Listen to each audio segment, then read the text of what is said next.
Are you done packing yet? Please make it quick. We plan to remodel your rooms once you move out, my oldest son's wife, Sarah, said impatiently, not even offering to help us pack. She seemed thrilled to claim this house as their own. Little did she know. Glancing at my husband, John silenced me with a look and turned a serene smile to Sarah. We're sorry for keeping you waiting. We'll leave by tomorrow with the movers coming in. It'd be best if you two stayed in your rooms. We were leaving behind the furniture and appliances we shared with Sarah and David. Besides our stuff from the bedroom and wardrobe, we didn't have much left to pack. We'd probably take less than half an hour to move out. The following day, our farewell was surprisingly dry. Well, we're off. Take care, we said. No apologies, no words of gratitude. They didn't see us off either. Sarah and David simply glanced at us from their leisure in the living room. Since they were so indifferent, we didn't need to make a fuss about leaving.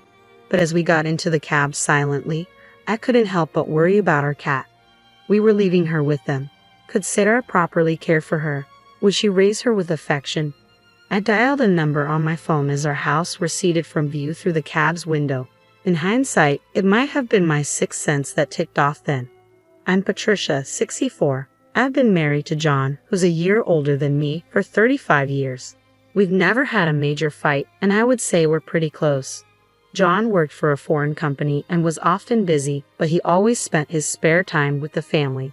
With his recent retirement, I was excited to spend more time with him, but it seems like I was the only one happy about his retirement. Our eldest son's wife was upset about it, and it was apparent. David and Sarah had been living with us in our house for a year now since their marriage. Sarah, David's wife, was actually the one who suggested we live together. We have a subway station nearby, and with a well-developed public transportation system in our area, commuting to work and going for shopping is pretty easy, which is why Sarah loved our place. My husband John and I had initially been reluctant, considering they were newlyweds, but we eventually gave in, leading to our current situation. Not even in our wildest dreams did we think things would turn out this way. What on earth are you thinking? That was one day, about 2 months after John retired from his company. Just as I had returned from shopping, I heard John's booming voice and froze in the living room. John was scolding our eldest son David, who was sitting on the couch. It was unusual to find John this angry, since he's usually calm and gentle. What's going on? With a heavy sigh, John turned to me. David was rummaging through my bag and stealing money from my wallet. What? Apparently, he lost big on a trifecta bet at the Kentucky Derby and is strapped for cash. With that, John snatched a few dollar bills and his wallet from David's hand. It was indeed John's wallet. I was sure of it because I had given it to him as a gift on our 20th wedding anniversary. The fact that David was holding the wallet and money was undeniable proof that what John said was true. David, didn't you quit wagering on horses? You lost big before and swore you'd never do it again. So why? Whether he heard me or not, David just continued to watch TV without responding. Ever since he was a child, he would often ignore us when we lectured him or talked about something that didn't interest him. There were times that he didn't remember the things I've told him verbally. This time was no different, and it seemed my pleas had no effect. However, even without an answer from David, I had a hunch about why he had started betting on horse racing again. Oh, it must be Sarah. David never cared about horse racing to begin with. He would never stoop so low as to take money from someone else's wallet, and he had never committed any crime like shoplifting. If I asked what caused such a drastic change in David, who was a hard-working office worker, I would answer without a doubt. It was meeting Sarah. Sarah is a bright and active woman. When we were first introduced to her, I hoped she would help bring David, who was introverted, out of his shell. But back then, I never knew about her hobby, that she was a huge fan of horse racing, and that her sense of spending is completely off-kilter. You heard your mother talking, so why don't you at least say something? Said my frustrated husband as he turned off the TV. At that, David finally opened his mouth. Shut up. I've paid you back, so stop nagging me. Besides, what's got you so worked up about a couple of $100 bills? What? I was actually surprised at how light your wallet was. You've really gone downhill, haven't you, Dad? Well, I'm retired, so what did you expect? How lame. With that, David left the living room. I almost tried to stop him, but my husband held me back. I'm at fault too for carelessly leaving my wallet around. Besides, repeatedly scolding him isn't going to help. But his attitude is far too unacceptable. This is too much. John has never been the kind of person to flaunt his role as the main breadwinner of the family. But it's a plain fact that it's thanks to him that we are able to maintain our lifestyle, and he provides for David and his wife as well. They're able to save on rent and living expenses as well, since they always come up with an excuse not to contribute to the household's expenses. So it's my husband who's been covering the majority of our expenses. And yet, instead of respecting John, David disparaged him. David's comments were unacceptable, but I was also enraged with his wife for introducing him to gambling. A few days later, still feeling uneasy, I decided to ask David's wife directly. It seems like David is struggling with money lately. Do you know anything about it? Oh, he apparently took a big hit at the Kentucky Derby. You knew about it? Yeah, after all, I was the one who suggested we go together, she admitted. Just as I thought, sure enough, David had been drawn back into horse racing by Sarah. Why would you do such a thing? David was trying to quit horse racing, I interjected. Is that so? I had no idea. Please, Sarah, I'm begging you not to invite David to the horse races anymore. If this keeps up, won't you be in trouble too? Well, we each have our own earnings and we're just doing what we like, so I have no problem with it, she replied nonchalantly. I was taken aback by her reply. Certainly, both David and Sarah, as a couple, were earning their own money and could spend it on whatever, as long as they had food, rent, and clothing covered. But you two are a married couple, right? You might even have kids in the future. For their sake as well, we've decided not to have children. We don't want to give up the things we love just to be tied down raising a kid, she revealed. I was shocked again by her response. There was too much information to process all at once, but in a way, it made sense. Having children would require them to have more savings by tens of thousands of dollars, which is probably why they could be so careless with money. But even without children, a married couple is still a married couple. But as a couple, you should support each other when in trouble, right? David is in trouble right now. Well, why don't you, Patricia, and the rest of the family help him out? You're his parents and well off, right? Oh, are you living off your pension now? But you had your retirement fund, didn't you? My husband worked for a foreign company, so we don't have a retirement fund. Really? That's a bummer, she remarked casually. I thought you had a nice retirement payout. We don't, so I need you and David as a couple to be more financially responsible. To be honest, the living expenses are already quite a burden, and we can't afford to cover for you guys anymore. Isn't that David's fault for losing? I can't take responsibility for that. But anyway, we can't right now. I was unable to secure a promise to support David and found myself ejected from David and Sarah's room. A week passed, and David's financial problems remained unsolved. Was he so desperate that he had to pilfer money from his parents' wallet? Shouldn't we help him before he resorts to illegal activity? I discussed it over and over with my husband John, but in the end, this was the result of us spoiling him in the past. John convinced me that we needed to be firm this time for his future's sake, and I had to agree. We were providing him breakfast and dinner, and he had a pass for commuting to work. The goal was simply to have him make it until his next paycheck, but then the situation took an unexpected turn. It happened on a weekend night as we finished our dinner and were relaxing in the living room as usual. Ding dong. Our doorbell rang, but we weren't expecting any visitors.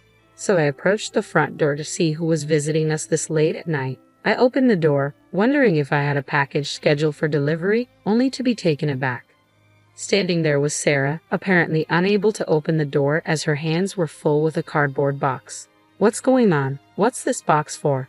As I hurriedly took the box from her, a rustling sound echoed from within, causing me to let out a scream.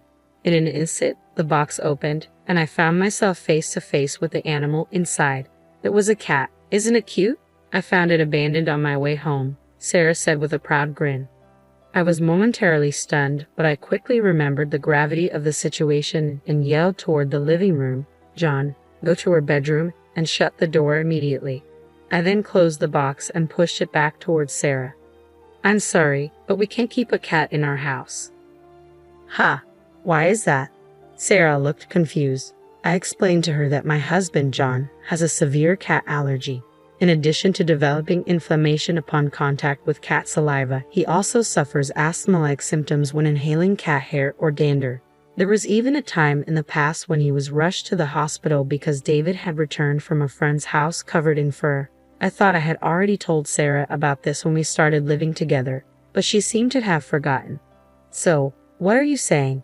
Do you want me to take it back where I found it? In this cold weather, it'll die. Sarah's statement left me at a loss for words. I couldn't possibly tell her to return it to the freezing cold outside.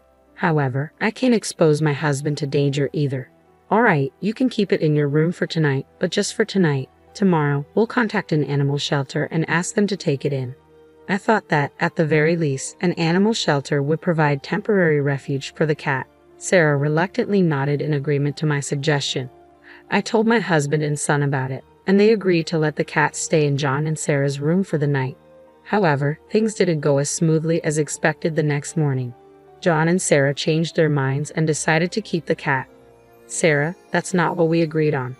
But I really want to keep it. It's so cute. Why can't I keep it? Because your dad is allergic to cats. He'll be fine as long as he doesn't touch it. We'll take good care of it, please. You won't be home during work, right? Who will take care of it then? I can't, which is why I'm telling you that we can't keep it. How terrible. I didn't know that even you can be so inconsiderate, unable to even save a small and cute kitten. Animal shelters, they end up euthanizing them, you know? Handing it over to such a place just because it's inconvenient for you, turning a blind eye to the sacrifice. Do you know what they call people like you? A boomer. What? You're just a nuisance. If you can't live with this kitten, then please leave this house immediately, Sarah snapped. I was about to snap back at her, but David chimed in. It's a good opportunity. Why don't you guys move into a retirement home? It might be comfortable. You're at that age and we're not taking care of you guys. You guys aren't even bringing in any income anymore. I've had enough. Fine. Suddenly, my husband, who had been silently listening to our argument, interrupted me. Since last night's incident, he'd been wearing gloves and a mask and keeping a distance from David and his wife. I felt sorry for making him uncomfortable in his own home. The reason we can't keep the cat is my fault. I will take your advice and leave, John said. As David said, this might be a good opportunity to consider moving into a retirement home. Saying that, John looked at me. Understanding his intentions, I remained silent. David and his wife probably took this as us giving up on our house. They suddenly became more cocky. We'll take good care of this house, so don't worry. But keep the property under your name. The paperwork and payments are a pain. Moving into a retirement home can be quite expensive, you know. Please handle yourselves. Don't rely on us. We aren't helping, they said, seeming relieved, even joyful, at our compliance. This must be their true nature. Perhaps they picked up that kitten on purpose, hoping for this to happen. I realized that we had been manipulated by Sarah. For the following week, I began packing while looking out for John. David and his wife, who had lost all reserve, continued to throw veiled insults at us. But they probably realized that if John collapsed, our move out would only get delayed. So they did not let the cat out of their room. That was the only promise they kept.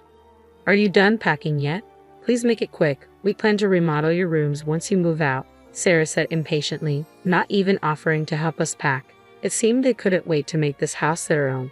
They really don't know anything, do they? I glanced at my husband, but he silently calmed me down and gave a gentle smile to Sarah. We're sorry for keeping you two waiting. We'll leave by tomorrow. The mover's coming in. It'd be best if you two stay in your rooms, he said. We were leaving the furniture and appliances that we shared with Sarah and David behind. Besides our stuff from the bedroom and wardrobe, we didn't have much left to pack. I bet it won't even take 30 minutes to move everything out. And came the next day. Our farewell was surprisingly dry. Well, we're off, I said. All right, take care, Sarah replied. No apologies, no words of gratitude. And they didn't see us off either. Sarah and David simply glanced at us from their leisure in the living room. Since they were so indifferent, we didn't need to make a fuss about leaving. But as we got in a cab, silently, I couldn't help but worry about our cat. We were leaving her with them. Could Sarah properly care for her? Would she raise her with affection? As our house receded from view through the cab's window, I dialed the number on my phone. In hindsight, it might have been my sixth sense that ticked off then. I did have some concerns about our life after moving out, but things became much easier for me. After all, we had two fewer people to worry about. Everything from meals to making choices, I only had to put in half the effort I used to. No need for considerations or worries. I felt like I had regained the freedom I had before David got married. About a week into this new daily routine, I received a call from Sarah one evening. After getting my husband's approval, I answered the call. Suddenly, a frantic voice echoed from the other end of the line. "Patricia, what's going on?" "Power and gas have been cut off." It seemed that she had just gotten home. She was so flustered that the call had accidentally switched to video, but all that could be seen on the screen was the light from a flashlight moving around in a pitch-black room. I couldn't see her face. "That's because we canceled the contract for our utility bills." "Of course, they'd be off," I explained. "What? What do you mean? Why did you cancel them? Are you trying to get us in trouble? Are you doing this because we kicked you out?" Sarah's voice rose in panic. "Sarah, calm down. Is David there?" My husband's calm voice seemed to pacify her somewhat. "He just got home," Sarah responded. David seemed to be having a mild panic attack at the sight of their pitch-black house. We waited for them to calm down before my husband explained the truth. "We've actually sold the house. The new owner has been decided, and the handover date is coming up soon. That's why we canceled our utilities contract." "Sold? We weren't told about this. Were you going through the process without telling us?" "We live here." I couldn't help but interrupt Sarah, hearing her entitled claim. I had to tell David about the contract and the handover date, even the progress. However, judging by Sarah's reaction, it was clear that David had not passed the message on to her. Rather, he may not even remember what he was told, given his habit of not listening. Over the past few months, the house had been in chaos due to meetings with real estate agents and potential buyers. David and Sarah, who were hardly home during the day, must have been oblivious to all this. There were plenty of chances for them to notice what was going on, but they missed them all. They simply never cared about what went on in the house. And that's on them. "So, I assumed you guys would move out soon after we did. Have you not moved out yet?" I decided to ask, feigning ignorance. Immediately, a quarrel erupted on the other end of the line. Accusations were thrown around. "It's your fault. I didn't know we'd been fooled," and the image of David and Sarah arguing in the dark was both surreal and amusing. However, once their argument ended, David and Sarah turned their frustration back on us. "Even so, isn't it overbearing to proceed with this without a consensus?" "I don't remember agreeing to this," Sarah complained. "Well, I did get a reply when I asked if it was okay to sell the house. You said, 'Yeah, sure,' I responded. Technically, all I received was an absent-minded response from David, who was watching TV at the time. Still, he agreed to it. It's his fault for not listening and giving careless responses when I told him, I added. David was momentarily speechless, but then he seemed to have a change of heart and shouted loudly, "Ah, enough. I get it. So what are we supposed to do?" "What do you mean? Where are we supposed to live? Where do we go now? You've prepared a place for us, right?" David's yelling took my husband aback. "Why?" my husband asked back, puzzled. Our son was taken aback by this answer. "You kicked us out. Why do we have to find you a new place?" I interjected. "But we really didn't kick you out. You were planning to leave anyway, right? So it's not our fault at all. Besides, it was your decision to sell the house. It's your responsibility to secure housing for us since we are affected by this," I argued. "Yeah, that's right. For a rental, you pay some amount for leaving, then you gotta pay us some money too. I know you made a lot from selling the house. Rental, huh? Before paying you any vacating fee, you should pay us the rent for the period you were living in that house, shouldn't you? Plus, we covered all your living expenses too. Let's have you pay all of that upfront, including rent and living expenses. It'll be about $7,000 for a year. You can pay it right now, can't you?" David and his wife remained silent with a groan. Considering David's financial situation, we were well aware that they were tight on money. Realizing that we had the upper hand, David started apologizing to appease us. "That's right, we should be the ones to pay first. But we don't have the money right now, so we can't. So, to make sure we can pay you back properly, why don't we live together again?" he suggested. "Yeah, that's right. Please tell us where you're moving to. We'll move in with you guys right away," Sarah chimed in. I sneered at them. "No, we can't live with a cat. Wasn't that the reason you kicked us out? We'll get rid of the cat right away," they offered, their selfishness evident. Feeling deeply sorry for the cat at their excessively selfish words, I refused. "No, we can't live with a cat. Wasn't that the reason you kicked us out?" As expected for David and his wife, the cat was nothing more than a tool to kick us out of the house. As long as it benefits you, you're willing to put others' needs over your wants. Doesn't that make you a boomer? I retorted, throwing their own words back at them. Sarah started to cry, but we had no obligation to be swayed by their tears. Besides, the place we moved into is an apartment for the elderly, so young people like you can't live there. You're the ones who suggested it, remember? I reminded them. After talking over them, I hung up. All I could hear from the phone was David and Sarah crying. In the end, we never heard an apology from them. Soon after that, the young couple left the house. Apparently, they had no savings and they both declared bankruptcy. Now, they live in public housing. When we returned to the house once for cleaning before handing it over, we were able to hear about David and Sarah from our friendly neighbor's wife. According to her, they had quite a hard time packing in a house without electricity, and as expected, they left the cat behind when they moved. Fortunately, I had asked the neighbor's wife to take care of the cat in advance, and she agreed. I offered to help her find a new owner for the cat, but she grew attached and decided to keep it. What was surprising was that David and his wife didn't get divorced. Those two were probably meant for each other. They might be eyeing my husband's inheritance, but we picked a pretty nice apartment. By the time we pass away, there will be hardly anything left.